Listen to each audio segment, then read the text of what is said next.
And for the very first time in 2025, we are ready to actually go coast to coast in our Not Even Sorry segment, where we go all across Canada talking to Game Over hosts and bringing the hottest of takes and being anti Canadian. Well, actually, being very Canadian. No, being anti Canadian, not being sorry for it. And today, for the very first time, we are joined from Calgary, but from Game Over Toronto. Zach Payne is joining the show. Zach, how are you doing? Thank you so much for being with us. I'm doing great. Glad to be here. And she's returning. She's actually, I think she's our first returning cast member of the Not Even Sorry segment. And we love her, Kaya and T from Game Over Vancouver. Kaya, how are you doing? I'm doing good. Thank you. We are so glad to be joined by you both. And we are so glad to be all across Canada. Make sure to not only follow Game Over from your favorite team, but, who doesn't have a second team these days? Who doesn't have even a third team these days? Make sure to catch Game Over and at least follow Game Over in every market. Of course, it helps our small, independent, and on the rise media. We have a lot to talk about. Each one of you will have a hot take or at least an opinion to defend. And you know what? Let's start with Zach since it is his first time on the show. He's going all in the bat. Zach, are you throwing under the bus? Are you uplifting? What are you going for? I'm throwing under the bus for sure because there has been a very big story in the last week that I think we need to talk about. Who are you throwing under the bus? What are you going with? So I'm kind of throwing a collection of players under the bus, but the catalyst for this opinion is Connor McDavid and the Edmonton Oilers, given the events of the last week that I'm sure Kaya has covered in detail over on with Game Over Vancouver and the rest of the Game Over Vancouver and Edmonton hosts. So for those who live under a rock, Connor McDavid suspended 3 games for cross-checking Conor Garland in the face. In the aftermath of that, the Edmonton Oilers release a statement. Connor McDavid very upset with the suspension. We can argue the merits of 3 games. Was it too much? Was it too little? I'm not here to talk about that. What I'm here to talk about is the NHL needs to stop treating star players like they are children. Because at the end of the day, we see what has happened in the NFL, in the NBA, when star players are treated differently from the average player, and it makes the product worse. And we don't actually want the NHL protecting superstar players because what makes star players stand out is their ability to play on the same playing field as everyone else and elevate themselves. They are different than the average player because they're better than them, not because they're treated differently. And we do not want to see a world where star players are protected. Just a week ago, if you're a football fan, Patrick Mahomes was running with the football and he slid, and 2 Houston players came near him and they throw a flag, 15 yards, unnecessary roughness, and when looking at the replay, they didn't even touch him. They hit each other. The 2 defenders hit each other and they threw a flag because it's become common practice whenever a quarterback is touched, you throw a penalty flag because you're not allowed to do that. In the NHL, what makes the game so special is everyone is up for grabs. You can hit everyone the same, and if you want to do something about it, you can drop the gloves.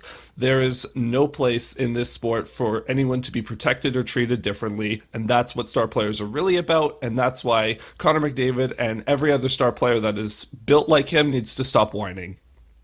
That is a very, very interesting and well put take, Zach. You made some very good points, and I partly agree with them.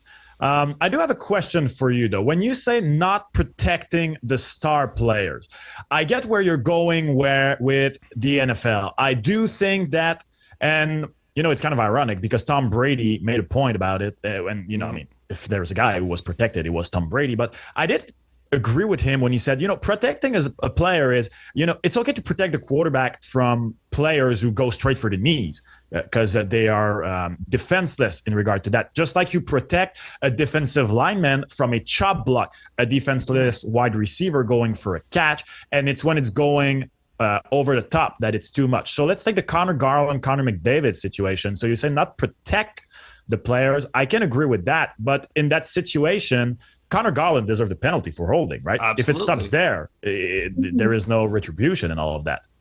I think the overall point is the rule book applies to everyone equally. That I agree. So Connor Garland absolutely deserved a penalty for wrestling Connor McDavid to the ground. It could have been, random guy from the AHL and it would have been a penalty. But McDavid chooses to retaliate and he gets a suspension for it. And he shouldn't be able to, he shouldn't be complaining about that. You reap what you sow. Yeah, I agree. Kaya, where are you going with this take from Zach? I mean, I do like it. I would say, like, the protecting star players. I feel like that wasn't, I mean, I wasn't alive during the Gretzky era, but that might have been like more of a thing. But Yeah, like I just think of Sidney Crosby, like he was like the Exactly. number one victim in the NHL for a while.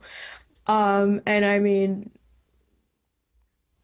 head trauma isn't that fun. But I do agree that like just because they're different skill wise from a lot of other players doesn't mean that they're exempt from getting penalties when you chicken wing another player and give them a concussion, stuff like that.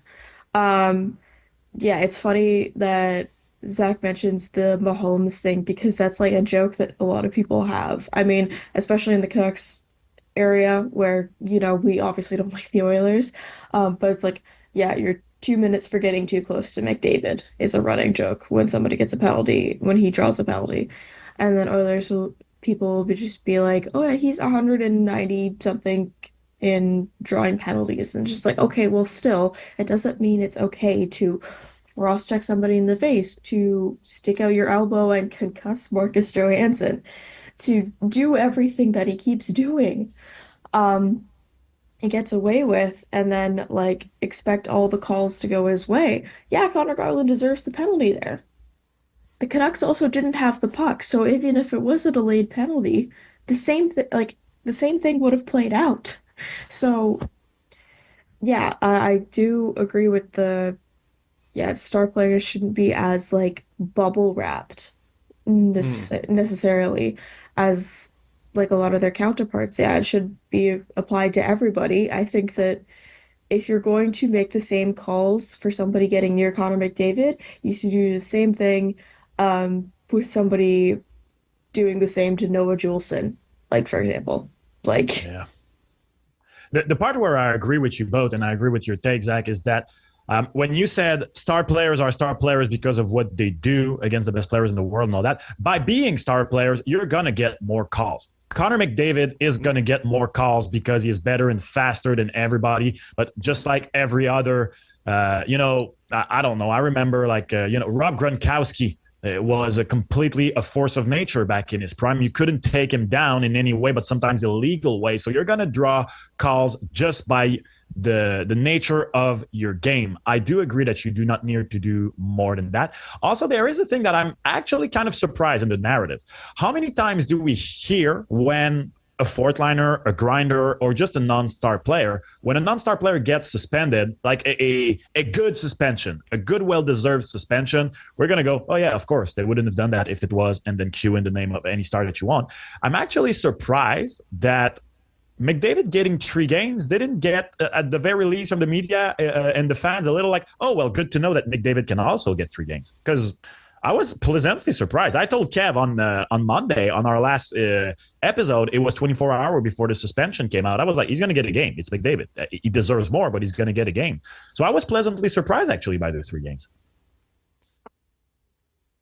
I was just gonna make the point. Yeah, I mean, I think the league set a bit of a precedent. I mean, again, precedent with the Department of Player Safety is just that's not a thing that exists Yeah, to them. no, But agreed. when Matthews got suspended, those 2 games for having the cross check, it wasn't even like intentionally in the face of Rasmus Dahlin. It just rode up on his shoulder and hit him in the face, which still isn't okay.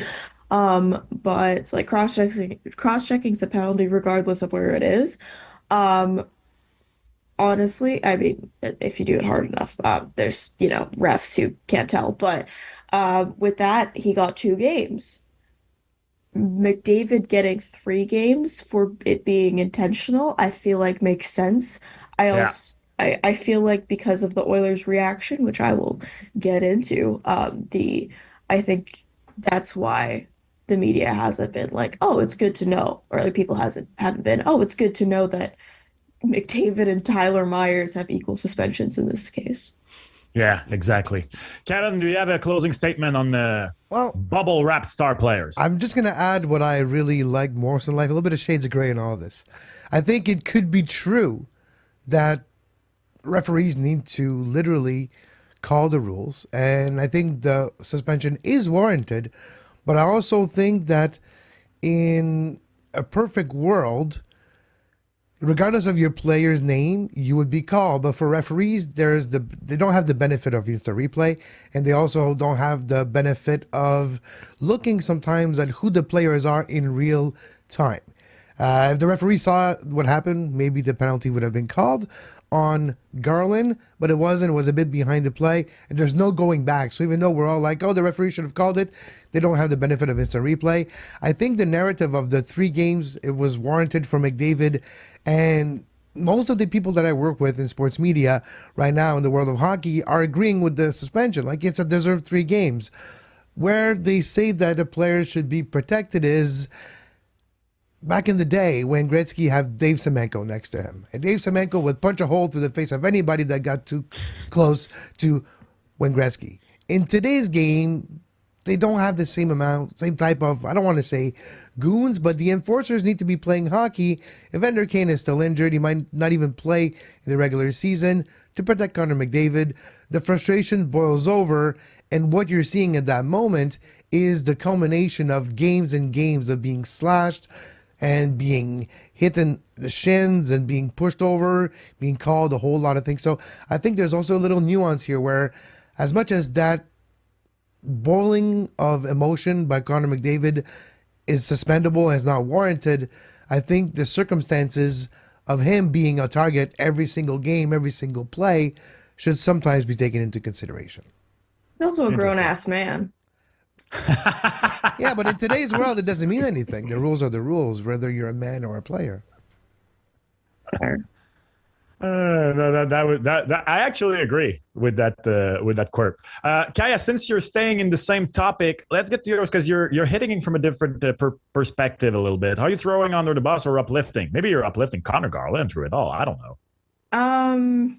Yeah, I mean, I think it could lift him physically. I'm throwing under the bus the the Oilers organization for their statement. If anyone has not read this, I'm just gonna really quickly. The Oilers organization is disappointed, and we share in our fans' frustration over the 3-game suspension of our captain, Connor McDavid. We support him through this process, and the organization and our fans look forward to having him back in the lineup versus Seattle next week.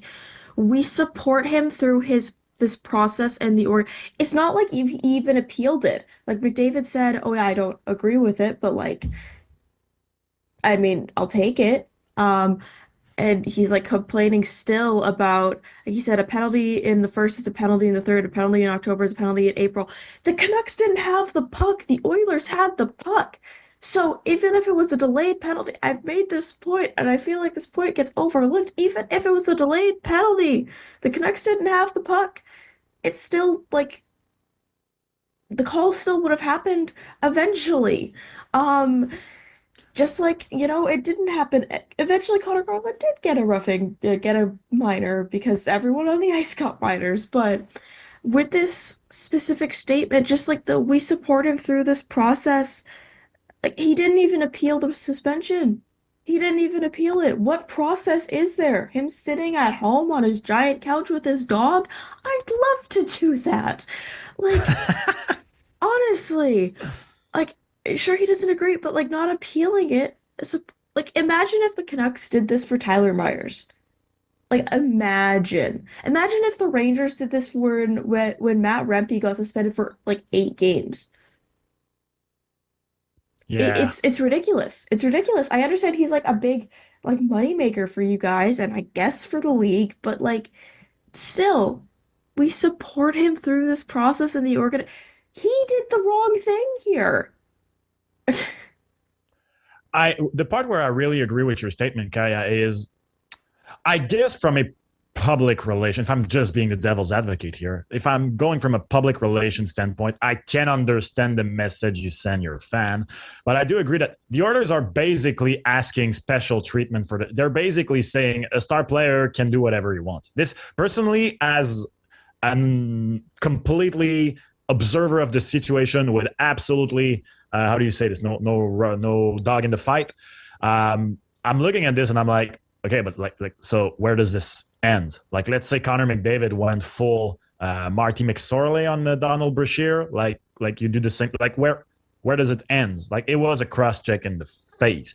I agree with the part of a penalty being a penalty and everything leading to that like should have been called. But after that, you can say, yeah, it should have been a call, and also say on the other hand, but you retaliated. Like you retaliated with you killed a mosquito with a gun, basically. Because like if he had given a little slash behind the chin or like whatever, like like it happened in the heat of the moment. No, you cross-checked him in the face. So I agree. I agree that the Edmonton Oilers should be thrown under the bus. Zach, I'm guessing with your earlier statement that you agree with Kaya on this too. Well, first of all, I think equating Connor Garland to a mosquito is a very good description. Oh yeah, I'm so sorry. I didn't mean Connor Garland. Oh my god. Wow, I didn't see it that way. Oh, wow. You're right. You're right. Well, you know what? I said it. I'm that type of player in beer league, so you know what? That was said with love to Connor Garland. I call him Chihuahua all the time, so it's fine. I saw Kaya laughing when I said it. I was like, did I say something wrong? Like, I've just never heard that phrase. That is awesome. Yeah. Oh, okay. It's a saying. It's a saying in French. So good to know that it's not in English, and I did just learn it to you guys. Well, to play devil's advocate, I think the caveat to remember is yes, the Edmonton Oilers organization might have just proven that they are Charmin Ultra Soft, but they also the NHL made them this way. Because if they say anything, what they want to say is that was a bad decision, and the Department of Player Safety did not adhere to previously established precedent. But they can't say that because then they'd get fined. And so they said as much as they can say without getting fined. And I think in a world where the NHL themselves weren't paper soft, then the Oilers would have sounded off a little bit more. Kevin, are the Oilers ultra soft?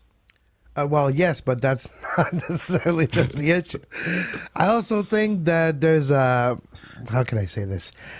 I think where the Edmonton Oilers think it's unfair is when you look at both suspensions, right? Both 3 games. But if we dive a little deeper, 3-game suspension for Connor Garland equals to $36,000 in missed wages. When we look at 3 games for Connor McDavid, $192,000. So I think that's their point when they're saying how they're going to help him through that ordeal is the equivalent about 20% of his, 1/20th of his salary this year will be in those 3 games. So that's the point where I believe the Oilers are saying it's not fair. It's as much as the same amount of games as Garland, the actual penalty to his bank account is a lot higher. I mean, I also he makes millions of dollars a year. I'm not really I understand 120. Yeah, but it comes with the territory. I don't think property taxes are the same in Vancouver as they are in Edmonton. So I'm going to say, yeah, 120.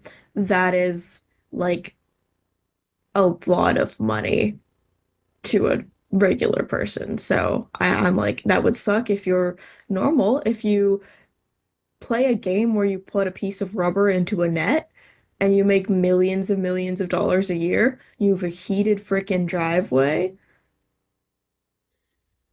That's yeah. I don't know. I agree a bit.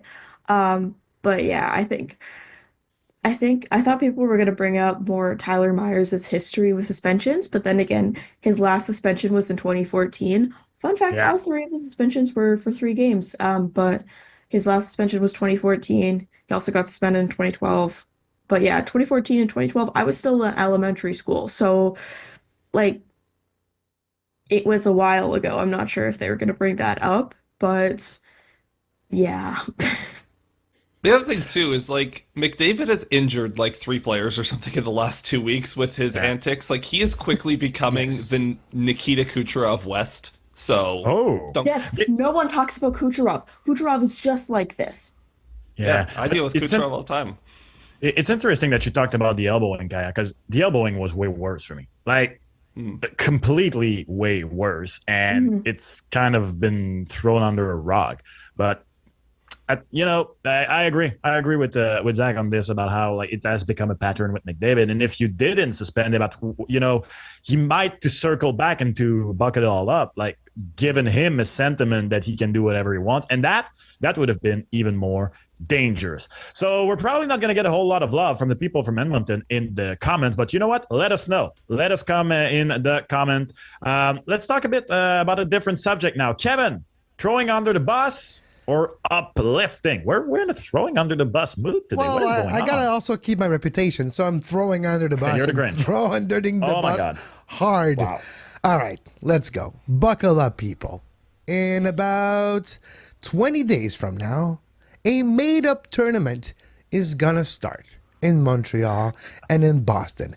And if you go on Ticketmaster right now, for the very low price of about $220 Canadian, you can get a ticket right next to the banners, all the way up in the rafters, looking at ants on a skating rink.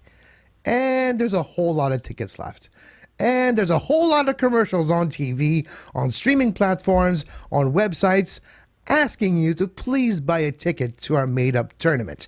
The Four Nations Face-Off is looking at the Four Nations, well, nothing going off, because it's not going to blast off, it's not going to go anywhere. It is struggling to catch the attention of true hockey fans. It's struggling to catch the excitement of true hockey fans. And I think we're going to see a bit of a dud, a bit of a blunder, and also I think it's going to flop. Just like Connor McDavid sometimes. It's going to flop. And I do believe that this tournament will be a wake-up call to what the executive think the fans want and what the fans want. I want to see nations face off, but not just 4 pick nations. I want to see all the nations and have a Cinderella story in there. Germany beating a good team. I want to see, even though politically speaking, I do understand why Russia is not here, and it makes a whole lot of sense. But sporting reasons on the ice, they would have a better team than all the 4 nations that are right here right now. There's a whole lot of reason why a real best-on-best tournament wouldn't be called the face-off.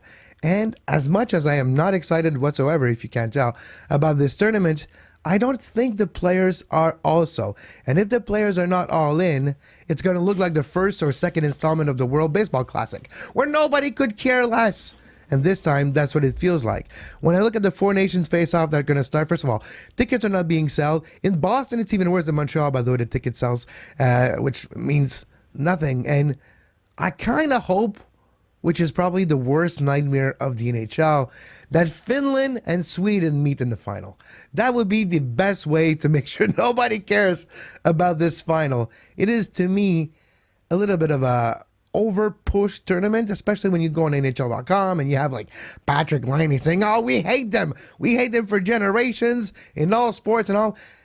It's like the headlines are made to make sure that we're paying attention. But I'm paying attention on what's going on behind the scenes, and this will not be pretty. Yeah. Is there any form of excitement for the tournament all across the Canada and your way in Vancouver? Um, it's funny because like I feel like no one knows it's happening unless they Oh watch. wow. Well, no, because it's like it's so far removed from our area, and yeah, sure, some Canucks are going like talk. It's behind the bench for Canada. Miller, Pedersen, like they're going. Quinn Hughes, obviously. How did I forget him? But Shame on you. uh, he's just like I'm just so used to seeing him everywhere. So like, I don't know. I think he deserves a breather. Anyway, I agree with Kev's point that like there should be more nations in the face-off. Like I want to see Latvia or something like that. Like bring in other countries. And the best on best thing I feel like also doesn't apply when you consider some of the players that were left off certain rosters, specifically for Canada. I mean, we just had this conversation with the World Juniors. I think, yeah, you can only hear Sidney Crosby say four nations facing off twice so many times. That's his only line in the ad is four nations facing off. And I am just like, as much as I appreciate seeing William Nylander speak Swedish, like there's only so much you can take. Yeah, I'm not sure it's going to pan out fully for the NHL. I think it's also Canada's logo sucks, so like it looks AI generated. Like it's absolutely horrible. Don't get me started on this. You know I'm a sports fashion enthusiastic. Zach, do we have a believer in you? Nope. Oh my God. Sorry. But you know what? It's crazy because, you know, I don't know about you guys, but you know, obviously working in the biz, I have a lot of friends who, you know, we share a passion and all that. And I have one friend who's excited. That's it. But why is it not resonating with you, Zach?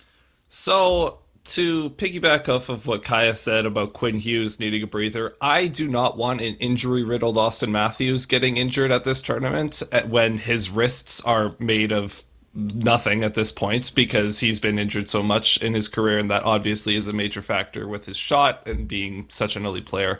But my bigger concern is the NHL has already done a made-up tournament right.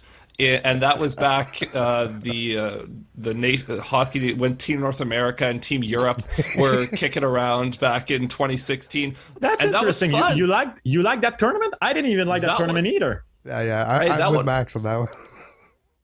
That one was fun. We had all the kids giving to Team Russia a run for their money. They beat Team Sweden, like all these like 19, 20-year-olds that wouldn't have been on these other rosters aside from like Connor McDavid on Team Canada. And so if you're going to do it before the season. Make that your preseason because no one watches the preseason anyways. And that was at least entertaining and fun. This is just it's four teams. Like really? It's a glorified all-star game without all the all-stars.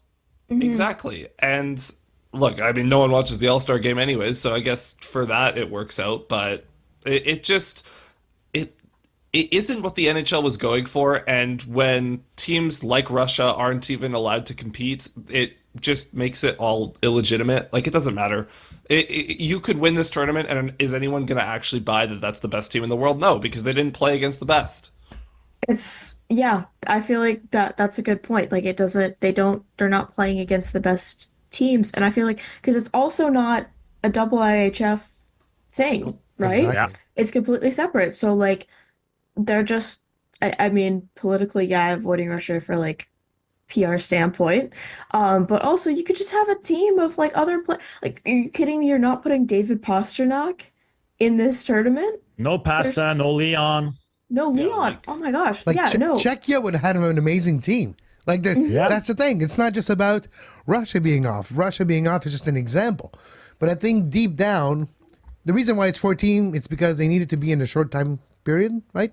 To make sure that it doesn't last too long. And also the format, the round robin, and then the top two teams facing in the final.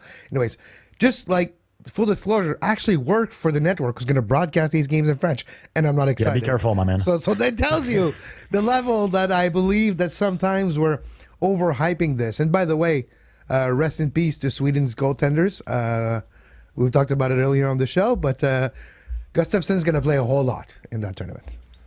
I think, guys, we need to address the reason that it's only four teams is so that Canada can come in the top four. Oh my God! Actually, I agree with that. But you know what? And to me, I'm not even going to act and pretend to play devil's advocate because I'm the biggest hater of this tournament. I am by far the biggest hater of this tournament. I feel like in 20 minutes I can come up with a better idea. But anyways, let's not go there. But that is such an interesting thing that you brought in, Zach. And to me, the last nail in the coffin is that we have the Olympics in a year. We do have it. And the only little argument that they have to get us excited is that finally, after almost a decade, we are getting back best on that. No, we're getting it back in a year, guys. Like it's in a year, and it's in a year, and Germany's gonna have its best team it ever had. Switzerland always Raksavok. We're gonna have fun there. And yeah, Zach, you agree? Maybe Canada will not come out on top in this tournament. They're not. They're not. Look at their goaltending. Look at like their roster. They're absolutely cooked. If They're Canada cooked. comes top 3, it'll be a surprise.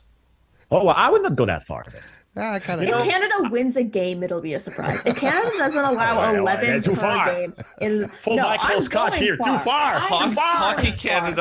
Hockey Canada is the worst organization in all of professional sports. Agreed.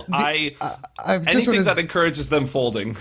By the way, I want to introduce you to Soccer Canada. So those are very similar organizations. Okay. At least they didn't. Yes. As far as we know, they didn't cover up what Hockey Canada covered up. Oh, that's true. Yeah, that's true. You're right. At least Soccer Canada, I also, I'm on that board, Kev, but like, yeah, no, I would say, I was going to make a point. The Olympics are in a year, and you said like, we're finally getting best on best hockey, Max. Yeah.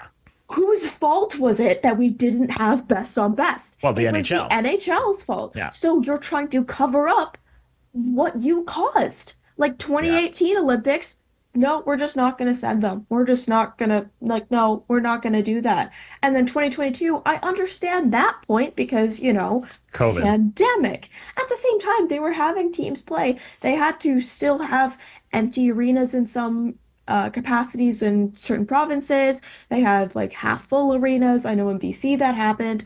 Or like they have to postpone like a week of games because the entire team gets COVID. I know that happened for the Islanders like early on in the season. Like you're still putting these teams at risk, so you can't even say you pretend to care about these players. Yeah. It's the NHL's fault.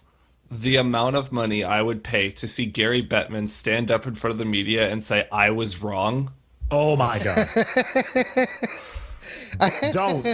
Don't give me hope, Zach. Oh wow. He'll never say. He's a lawyer. He'll never say it. No, it's. I think there's more chance that we're going to see. Here's the French expression of the week. We're going to see a week with 4 Thursdays in it before we're actually going to see Gary Bettman apologize publicly for it. We'll see the Leafs in the Cup final before we see Gary Bettman. Well, maybe not. And that's the Leafs fan who said it. I was just gonna say he's a man. He's never gonna apologize. But that y'all did that better.